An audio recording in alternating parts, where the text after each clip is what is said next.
sendiri. Tetapi waktu ia sampai ke Galilea, orang-orang di sana menyambutnya dengan senang hati. Sebab mereka ada di Yerusalem pada hari raya Paskah dan sudah melihat semua yang dilakukan Yesus. Kemudian Yesus kembali ke Kana di Galilea, di mana ia pernah mengubah air menjadi anggur. Di kota itu ada seorang pegawai pemerintah, anaknya sedang sakit di Kapernaum. Ketika ia mendengar bahwa Yesus telah datang ke Galilea dari Yudea, ia pergi kepada Yesus dan minta Yesus datang ke Kapernaum untuk menyembuhkan anaknya yang hampir mati. Yesus berkata kepada pegawai pemerintah itu, kalau kalian tidak melihat keajaiban-keajaiban, kalian tidak percaya. Tuan, jawab pegawai pemerintah itu, cepatlah datang sebelum anak saya mati. Kata Yesus kepadanya, pergilah, anakmu sembuh. Orang itu percaya akan perkataan Yesus, lalu ia pergi. Di tengah jalan, pelayan-pelayannya datang kepadanya dan mengabarkan, anak tuan sudah sembuh. Lalu ia berkata kepada mereka, pukul berapa anak itu mulai sembuh? Mereka menjawab, kemarin kira-kira pukul 1 tengah hari, demamnya hilang. Lalu ayah anak itu teringat bahwa pada saat itu Yesus berkata kepadanya, anakmu sembuh. Maka ia dan seluruh keluarganya percaya kepada Yesus. Itulah keajaiban kedua yang dibuat Yesus di Galilea setelah ia datang dari Yudea. Amin. Mari kita mengakui iman kita, Yesus adalah Kristus, anak Allah yang hidup. Yesus adalah Kristus, anak Allah yang hidup. Mari kita saling memberi salam. Mari kita mengambil pilihan yang bermanfaat bagi Injil. Mengambil pilihan yang bermanfaat bagi Injil. Amin. Judul khotbah hari ini adalah imanku adalah iman yang mana. Bacaan hari ini diambil dari Yohanes pasal 4 ayat 43 sampai dengan 54. Sebagai pengantar, saya mau bertanya, bagaimana saudara pertama kali percaya kepada Yesus? Baik di Korea maupun di Indonesia ada kesamaan dan perbedaan, tetapi banyak orang yang lahir dalam keluarga Kristen, kemudian bertumbuh melalui sekolah minggu, persekutuan pemuda hingga akhirnya dewasa dan mewarisi iman itu. Ada juga yang pertama kali mengenal Yesus karena undangan teman atau kerabat, melalui kelompok pemahaman Alkitab di tempat kerja atau lewat kebaktian, kebangunan rohani, KKR, dan persekutuan. Sebagian orang mencari gereja karena sakit pribadi, masalah keluarga, kegagalan dalam studi atau pekerjaan. Pada zaman ini, tidak sedikit yang mengenal Injil melalui media sosial atau YouTube, mendengar khotbah, mujizat, pujian, dan berbagai konten rohani sehingga bertobat.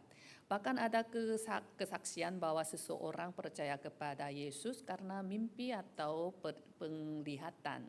Betapa bersyukurnya kita bahwa dengan berbagai alasan dan cara kita akhirnya bisa percaya kepada Yesus dan datang ke tempat ibadah ini. Namun, ketika pertama kali kita percaya kepada Yesus, iman kita masih bercampur dengan banyak ketidakmurnian. Seringkali perhatian kita lebih tertuju pada kemecahan masalah pribadi dan motivasi atau tujuan kita sendiri yang lebih menonjol. Hal ini karena kita sebelumnya hidup sebagai orang yang buta secara rohani. Kita tidak memiliki pengetahuan rohani, tidak memahami dunia rohani, dan hidup terpisah dari Allah dalam keadaan mati secara rohani, di mana iblis berkuasa, dan kita hanya mengikuti nilai-nilai duniawi. Tetapi ketika firman Allah memperbarui kita, yang lama berlalu dan kita menjadi ciptaan yang baru, Roh Kudus bekerja sehingga firman Allah terdengar, dipercayai, dan mata rohani kita terbuka. Pada suatu hari kita mengakui bahwa Yesus adalah Kristus, anak Allah yang hidup. Pengakuan iman yang benar ini menjadi batu karang kehidupan kita. Di atas batu karang ini Allah membangun kehidupan kita. Ketika firman memenuhi hati kita, segala sesuatu yang lebih tinggi dari Allah di dalam diri kita akan runtuh dan ditinggalkan. Hidup yang dulunya berpusat pada diri sendiri, materi, kesuksesan duniawi berubah menjadi hidup yang berpusat pada Allah, firman, doa, ibadah, dan misi penginjilan. Jika dahulu kita memilih hal-hal yang menguntungkan diri sendiri, berubah menjadi sekarang kita memilih hal-hal yang bermanfaat bagi Injil. Akhirnya tugas kita adalah menyiapkan bejana iman yang besar dan murni, bejana iman yang besar dan murni. Kehidupan iman bukan dijalani dengan kekuatan kita sendiri, melainkan bila hubungan kita dengan Allah tersambung dengan benar, maka kuasa Allah akan menghasilkan buah dalam hidup kita. Dalam Yohanes 15 ayat 5, Akulah pokok anggur dan kamulah ranting-rantingnya. Barang siapa tinggal di dalam aku dan aku di dalam dia, ia berbuah banyak. Sebab di luar aku kamu tidak dapat berbuat apa-apa. Kiranya semua jemaat kebaktian bahasa Indonesia di Gereja Yewon melalui firman hari ini bertumbuh dalam iman yang berkenan kepada Allah, iman yang diakui oleh Allah, dan terus bertumbuh di dalam Kristus. Pokok bahasan yang pertama adalah iman yang percaya karena melihat tanda dan mujizat. Dalam ayat 43 sampai dengan 48, dan setelah 2 hari itu Yesus berangkat dari sana ke Galilea.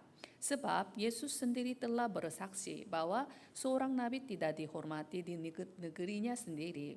Maka setelah ia tiba di Galilea, orang-orang Galilea pun menyambut dia, karena mereka telah melihat segala sesuatu yang dikerjakannya di Yerusalem pada pesta itu. Sebab mereka sendiri pun turut ke pesta itu. Maka Yesus kembali lagi ke Kana di Galilea, di mana ia membuat air menjadi anggur. Dan di Kapernaum ada seorang pegawai istana, anaknya sedang sakit. Ketika ia mendengar bahwa Yesus telah datang dari Yudea ke Galilea, pergilah ia kepadanya lalu meminta supaya ia datang dan menyembuhkan anaknya, sebab anaknya itu hampir mati. Maka kata Yesus kepadanya, jika kamu tidak melihat tanda dan mujizat, kamu tidak percaya. Orang-orang Galilea tertarik dengan kuasa yang dilakukan Yesus, tetapi hampir tidak ada yang sungguh-sungguh mau menjadi muridnya. Bahkan ada yang ingin mencabut nyawanya. Mengapa orang Yahudi di Galilea menyambut Yesus?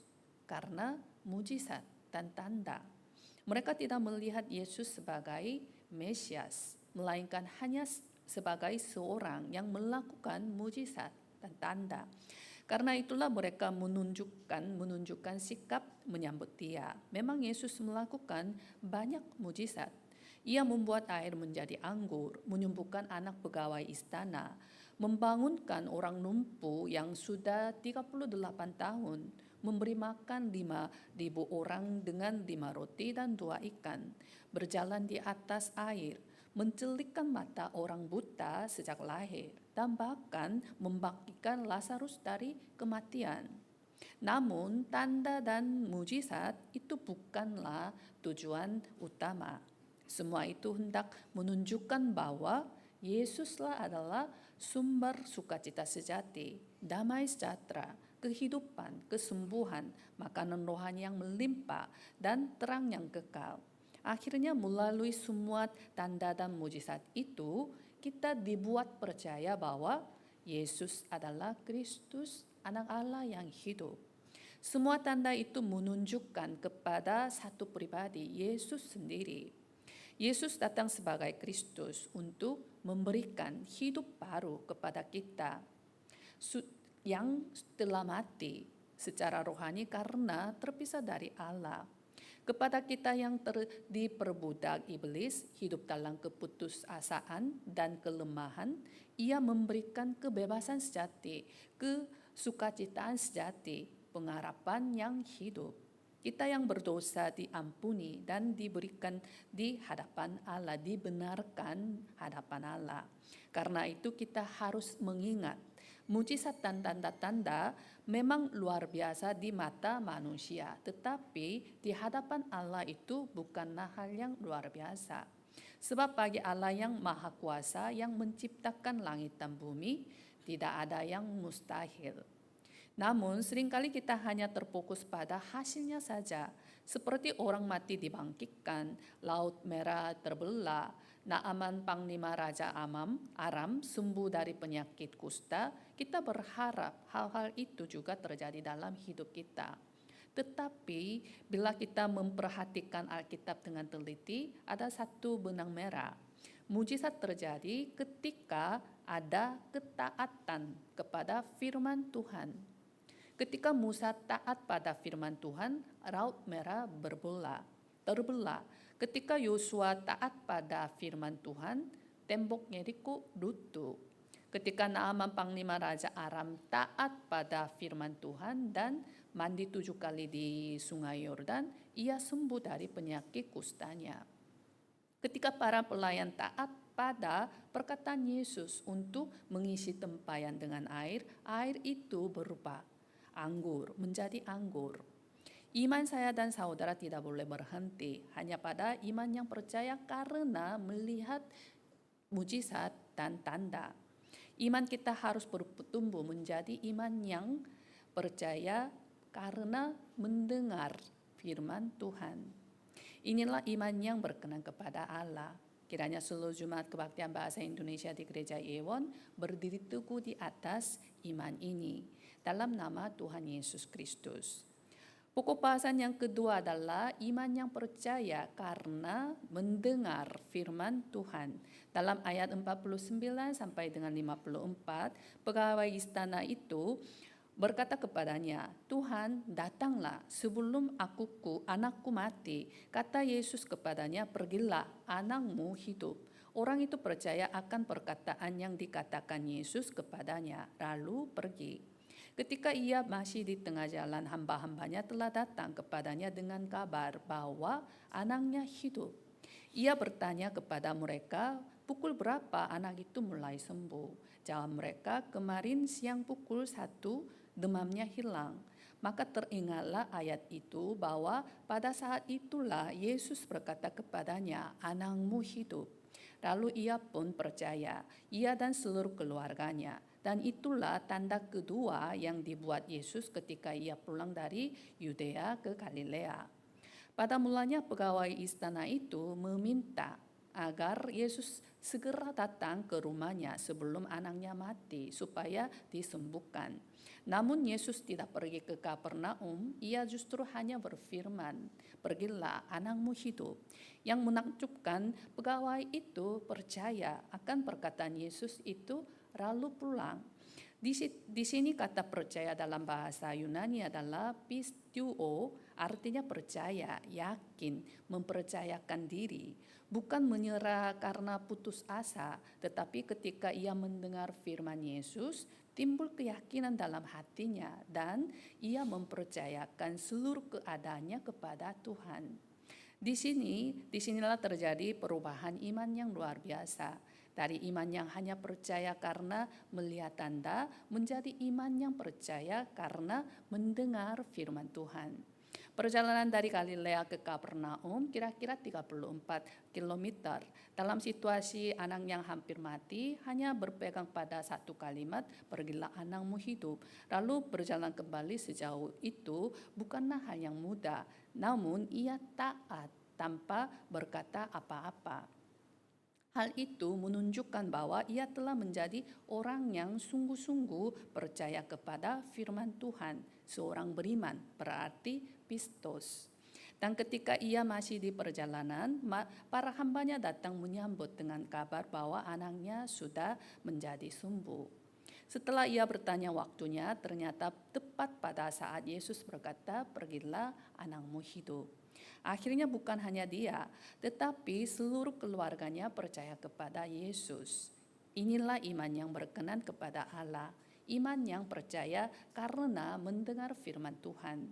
Dalam Ibrani 11 ayat 6, tetapi tanpa iman tidak mungkin orang berkenan kepada Allah. Sebab barang siapa berpaling kepada Allah, ia harus percaya bahwa Allah ada dan bahwa Allah memberi upah kepada orang yang sungguh-sungguh mencari Dia. Firman Allah bekerja melampaui waktu dan ruang. Dalam Ibrani 4 ayat 12, sebab firman Allah hidup dan kuat dan lebih tajam daripada pedang bermata dua manapun, ia menusuk amat dalam sampai memisahkan jiwa dan roh, sendi-sendi dan sumsum. Ia sanggup membedakan pertimbangan dan pikiran hati kita. Pegawai itu mula-mula datang dengan hati yang cemas, namun setelah mendengar firman Yesus, ia pulang dengan penuh sukacita dan pengharapan bahwa anaknya akan sembuh. Mengapa demikian? Karena firman Yesus adalah jaminan baginya. Dalam firman itu ada kuasa yang menyelamatkan dan memberi hidup. Dalam Yohanes 20 ayat 29, kata Yesus kepadanya, karena engkau telah melihat aku, maka engkau percaya. Berbahagialah mereka yang tidak melihat, namun percaya.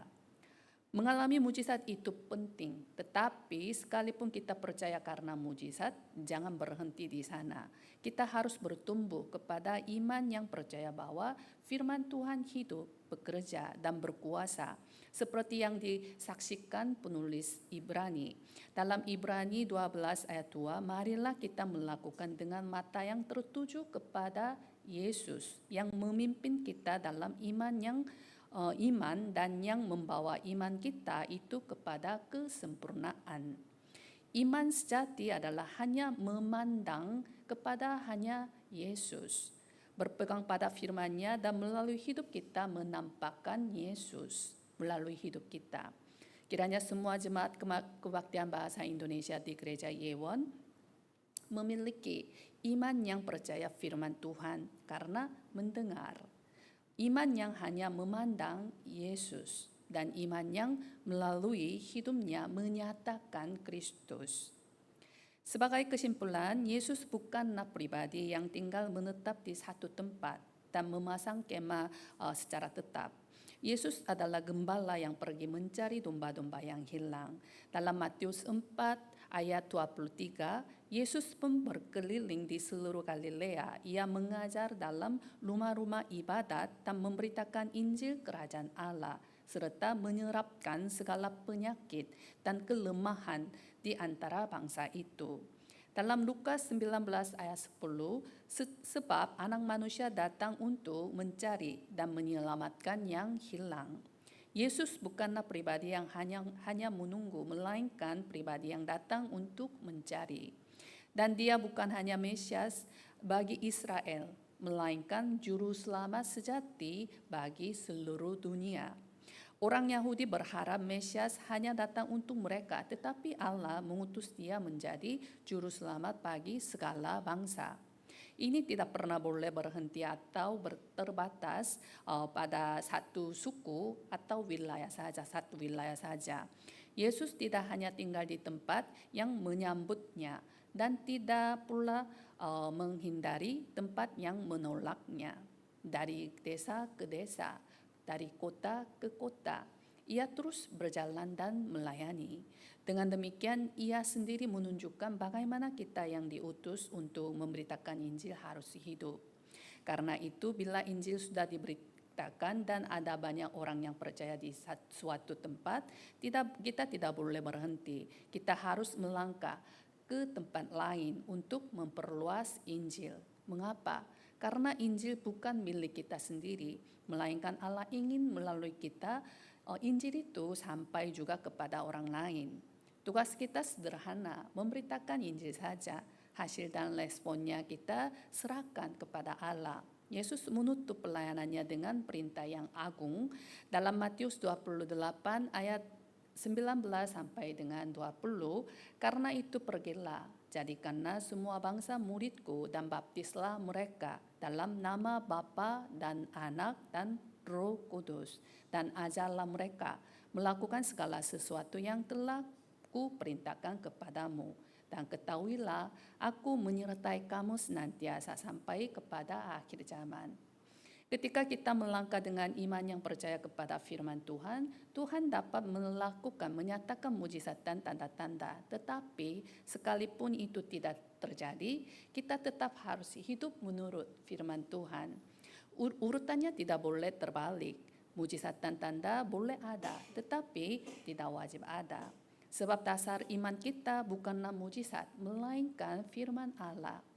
Kiranya seluruh jemaat kebaktian bahasa Indonesia di Gereja Yewon bertumbuh dari iman yang hanya percaya karena melihat tanda dan mujizat menjadi iman yang percaya karena mendengar firman Tuhan sehingga berkenan kepada Tuhan. Mari kita selalu memiliki iman yang taat pada firman Tuhan, iman yang teguh dan kokoh. Kiranya Injil terus tersambung dan meluas dari Seoul ke Gimpo, ke Ansan, ke Gimhae, dari Bali ke Kupang, dari Seoul ke Bandung, dari ujung Sabang sampai ujung Merauke.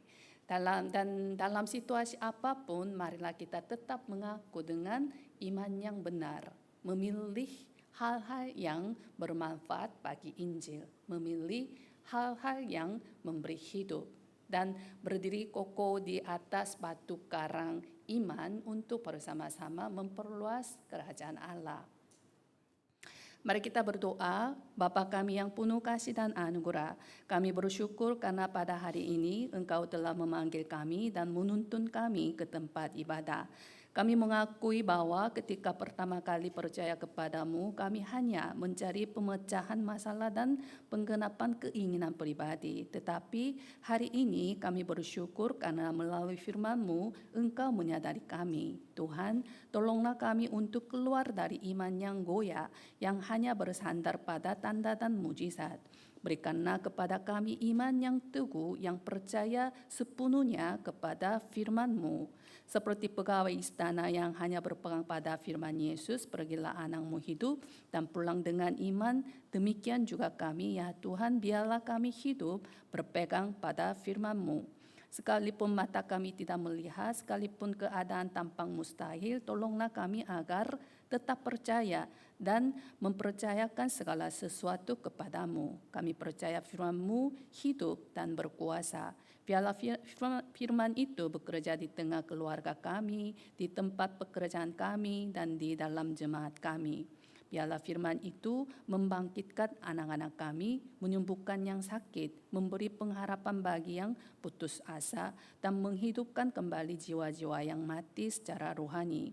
Ya Tuhan, jadikanlah semua jemaat kebaktian bahasa Indonesia di Gereja Yewon memiliki iman yang benar, iman yang berkenan kepadamu. Biarlah Injil mengalir dari Seoul ke Gimpo, Ansan, dan Gimhae, dari Bali ke Kupang dan Bandung. Pakailah hidup kami menjadi saluran Injil, saluran berkat-Mu. Tuhan, dalam keadaan apapun, tolonglah kami untuk selalu memilih hal-hal yang bermanfaat bagi Injil, memilih hal-hal yang memberi hidup, dan berdiri teguh di atas batu karang iman, sehingga kami boleh dipakai sebagai alat untuk memperluas kerajaan Allah. Kami berdoa di dalam nama Yesus Kristus. Amin.